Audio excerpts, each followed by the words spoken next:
Hey, everybody, welcome to the Data Mastery Podcast. We're talking about marketing for modern growth using data strategies. I'm your host, Jay White, with my co-host and co-founder of Definitive Marketing, Jason Reno. We're so glad you decided to join us today.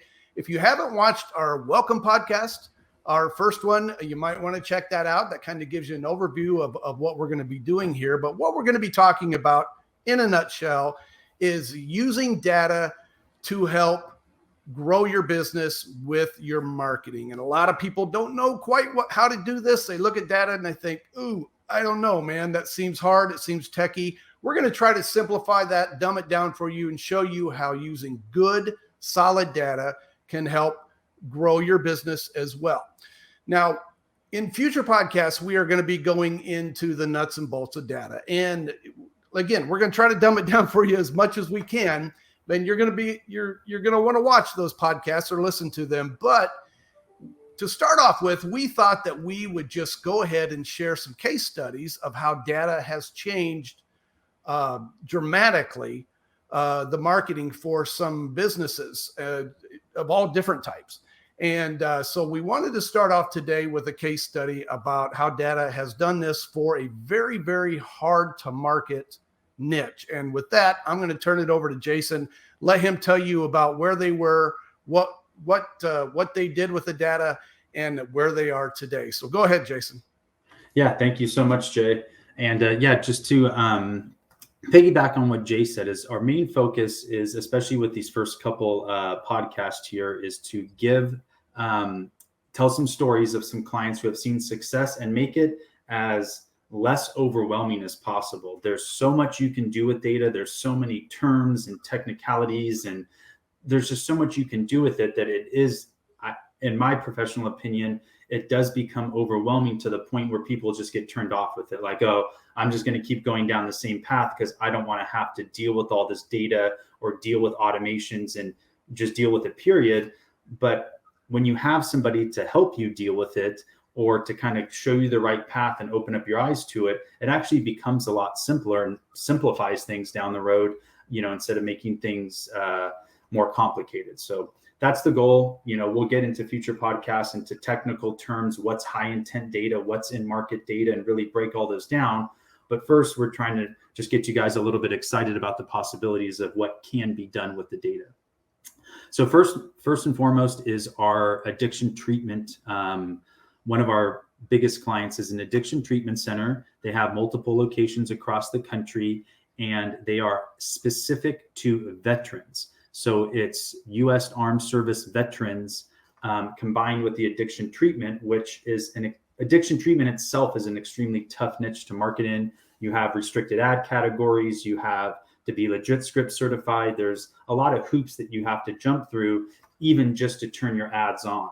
Then, let alone turning your ads on within a Facebook or YouTube platform and these other ad platforms. Once you turn them on, there's no type of targeting. You're literally restricted to just an open audience. Pump a bunch of money into Facebook, for example, and cross your fingers that Facebook's algorithm is going to find a veteran in market for addiction treatment, which, if you just think about that, it almost sounds silly. Like, how is Facebook even going to know who that is or identify that right person, right? You could end up spending ad spend for the next 6 to 12 months, and Facebook's algorithm still won't find your right audience. So in this case, this veteran treatment center, addiction treatment center, wasn't even messing with Facebook. I think it's, 8 months ago or so, we brought them on as a client. They were strictly 100% reliant on Google pay-per-click ads.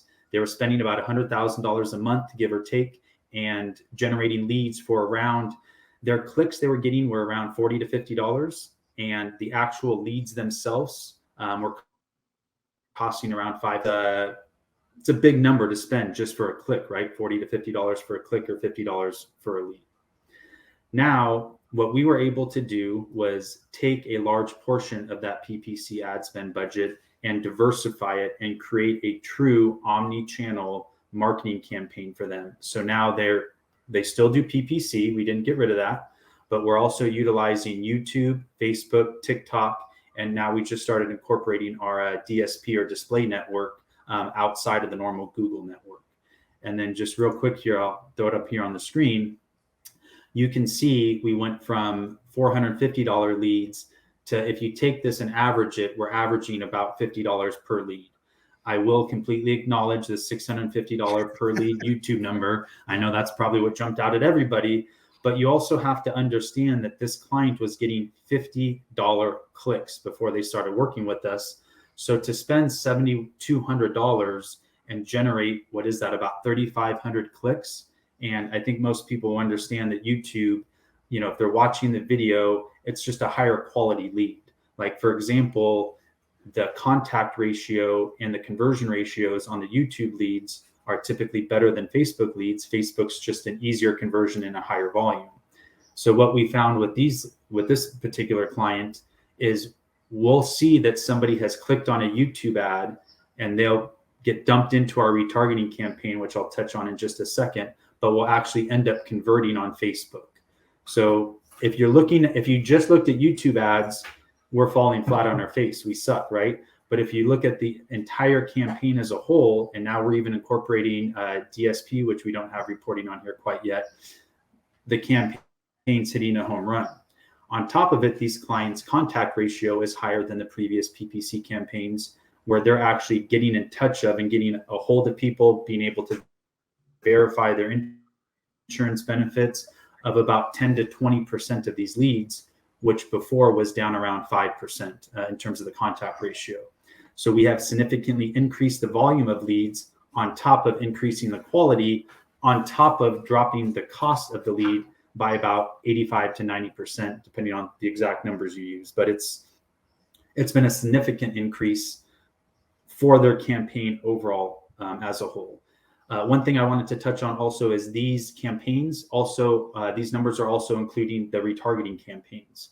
So these Facebook ads, the majority of these leads are coming from retargeting campaigns. And that's coming, and that we're able to set up these omni-channel and extremely profitable retargeting campaigns because we're inserting our pixel onto their website, capturing 50 to 60% of their bounce visitors, the individuals that are not converting, and dumping them back into omni-channel retargeting campaigns. So really if you look at this from like the 35,000 foot view, we took a single channel advertising platform or a single intake PPC only. We now diversified it into 5 different ad platforms or 5 different channels, bringing relative clicks into their site. We now capture about 50 to 60% of those visitors, which now the client owns all that data, retains all that data, and can now retarget those clients anywhere they want. So now on top of diversifying the top end of the funnel, we now are taking all this data, very relative valuable data, and now creating the same omni-channel retargeting campaign. So that YouTube click now gets also retargeted on YouTube, but also on Facebook and TikTok and DSP networks. So that way, I mean, once they click on the page, it's really almost impossible for them to escape us, so to speak. Once we have, I mean, that's really the name of the game, right? Once the data is in place, once we have the data, once we have the quality clicks, we now have so many opportunities or so many options to target them on the top end of the funnel with our in-market data, as well as on the retargeting with the pixel data. You're not using this data, you're not limited to a singular platform or the singular targeting restrictions for that platform. Now, every niche is a little bit different. Addiction treatment, you can't target on these different platforms. If you're selling a different type of widget, you might be able to. But at the same time, giving our data to these different ad platforms and speeding up the algorithm. Hey, Mr. Facebook, here's 100,000. I mean, in our case, the addiction treatment list hovers around 400,000 any given day. Hey, Mr. Facebook's algorithm, here's 400,000 of our ideal clients that we know are in market for our particular product or service. Go find more individuals in Facebook's gigantic pool of hundreds of millions of people and find individuals that look just like that. That will help you find your target audience within 3 to 4 days versus 3 to 4 months of wasted ad spend, just, trying to throw shit against the wall to see if it sticks. Man, that is remarkable. Now, just so I'm clear here, when these people started working with you, they were paying about $400. Did you say $450 for a lead? Yeah, that's honestly kind of the industry average within the addiction treatment space, is about $500 per lead. And this particular client, I think, was averaging between $400 and $450 per lead. To do the math, it's depending on the exact keywords you're bidding on in the addiction treatment space, you're spending anywhere from $25 to like $150 just for the click. And for the most part, you can convert 1 out of 5 clicks. So if you're paying, $50 a click, $50 to $100 per click, and 1 out of 5, give or take, are actually clicking or filling out the form, you end up paying $400 to $500 per lead. Your really high intent addiction keywords are, closer to that $100 to $150 mark when you're bidding on them. And now you've got them at about, did you say average about $50 a lead, something like that? Yeah, if you take the 3 platforms and average out the cost per lead with the total amount of leads, it comes out to about $49. I think it was $49 in July, and we're hovering about that same dollar amount for August. So it's June, July, and August. We're consistently filling this client's pipeline with, give or take, about 600 leads at about $50 a pop.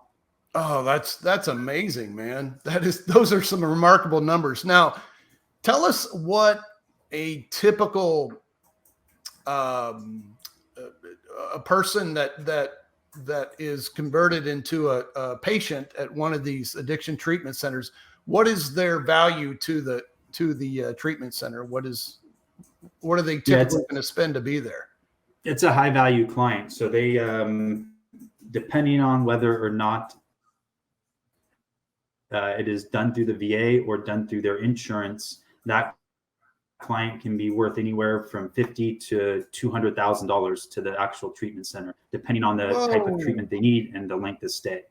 But you're looking at a minimum $50,000 per client, and our data is filling at least 2 extra beds per month just by plugging in our data alone, using their ads, everything that they were doing before. Data, creating that omni-channel presence has added at least 2 additional patients per month for them. Just last month alone, the data plus their ads obviously were able to find 2 suicidal veterans that we were able to bring into the treatment center, get them the help that they frankly deserved, right? And then hopefully, saved a couple lives and prevented, 2 U.S. vets from committing suicide. So you hear that kind of stuff too, and it's just watching these big data lists turn into that. These big data lists turn into something like that's really cool to watch the process and watch it transpire. Yeah, no kidding. So the business is being transformed as far as a profitability basis, but we're also seeing lives changed by the patients. That's amazing, man. That is amazing. So they're paying about $50 a lead and filling at least a couple of beds a month now at $50 to $100K per patient. I mean, the ROI on that is just staggering. So what is, you talked about a little bit about omni-channel marketing. What does that mean? Does that just mean going out to different places with the marketing as opposed to just one place? Yes. And if you mean by place, you mean a platform. So omni-channel means that you are running your ads on more than one platform. So Facebook would be one channel. Google would be another channel. YouTube, although Google owns YouTube, they're different ads. YouTube's another channel.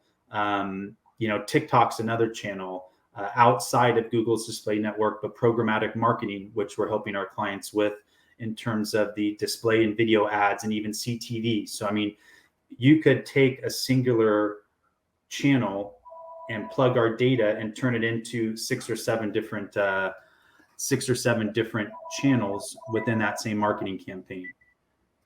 Way to go, Jay. Didn't even mute your phone, huh? My bad. Sorry, I was anxious to get into this one today. So it's all good. So yes, it's you have to take into account that not everybody's on Facebook, not everybody's on, Googling for what they're looking for. Not everybody's watching videos on YouTube. And frankly, there's a lot of people nowadays, and that's where the DSP and the programmatic marketing are plugging data into that is becoming so powerful, because a lot of people are done with social media. You have the people that are no longer on Facebook or IG or Twitter or anywhere else, and maybe just jump on LinkedIn once a month to touch base with some work colleagues. And if that's the case, then how do you run an ad to that person? So now we take the data and now we plug it into the DSP. So that way, again, creating 5 to 7 different channels to reach your target audience is going to increase the frequency. So if somebody is on multiple channels, then they're going to see you across multiple channels, increase the frequency that they're seeing you, therefore increasing the probability of gaining their trust faster. Or for those individuals that aren't on multiple channels, you're still giving yourself the opportunity to get in front of that person. Maybe your perfect ideal client took a ban on social media this year in 2023, but still has to visit ESPN.com to look at their favorite sports scores, or cooking.com to look up their favorite recipe or something along those lines.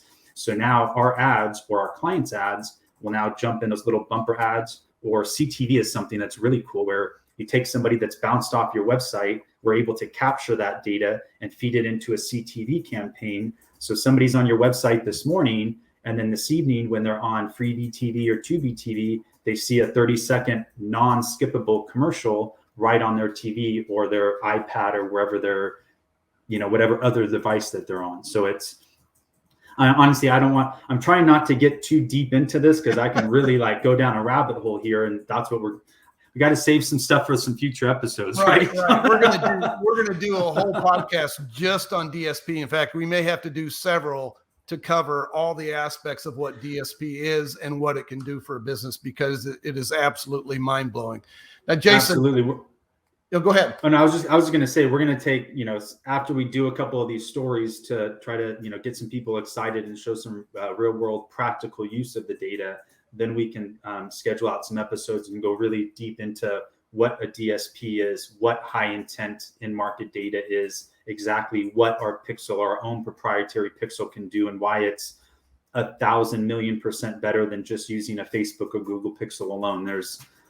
Again, I mean, we could do a 3-hour podcast right now if we really wanted to, but we're trying to keep it at 15 minutes. We're past that mark, so let's wrap it up here. Let me just ask you one more question before we wrap it up, Jason. Obviously, you worked with this client for probably a couple years to get them to this point, correct?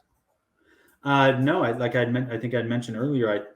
I think it's 8 months, or give or take. 8 months. We started working with this client back in, it's like December, January. So we're in August. So yeah, I want to say maybe 7 or 8 months. But these results we've consistently had for the last 5 months. It really takes, loose numbers are, we see some incremental increases that first 30 days, maybe a 10% bump overall, lower the cost per lead, something along those lines. Then the second month, we really start learning, the pixel starts working more, capturing more data. And then it's month 3, that 60 to 90 day period, is when we really see the jump, because now we've gone through the testing phase. We've segmented out data. We've tested different audiences with different messages. There's so much detail you can do with this data to really customize your message to your intended target, right down to the point where you can set up a Facebook ad based off what somebody searched. So if somebody has a solution for back pain, or a solution, you can customize your audience on whether they searched for the actual solution or whether they search for your product specifically, and then customize an ad talking to that particular client based off how they searched for that particular solution. So again, the whole targeting and segmenting, that's a whole nother episode as well. Yes. But it's freaking bitching what you can do with all this stuff is the bottom line. And I can't wait to keep talking about it. Yeah, man. And I can't wait to hear more stories. This one is remarkable. You're not only changing a business entirely, you're changing lives as well. And so I really love that you shared this with us today. And I can't wait to hear future stories about this business and about other business that you're helping by using data. But today we're just going to go ahead and wrap this up. We appreciate everybody joining us again. Please let us know if you have any questions about what we talked about today, any ideas about how you want other things you want us to cover in future podcasts. And we will see you again soon. Thanks again for joining us, and we'll talk soon. Bye-bye. Appreciate everybody's time. Take care.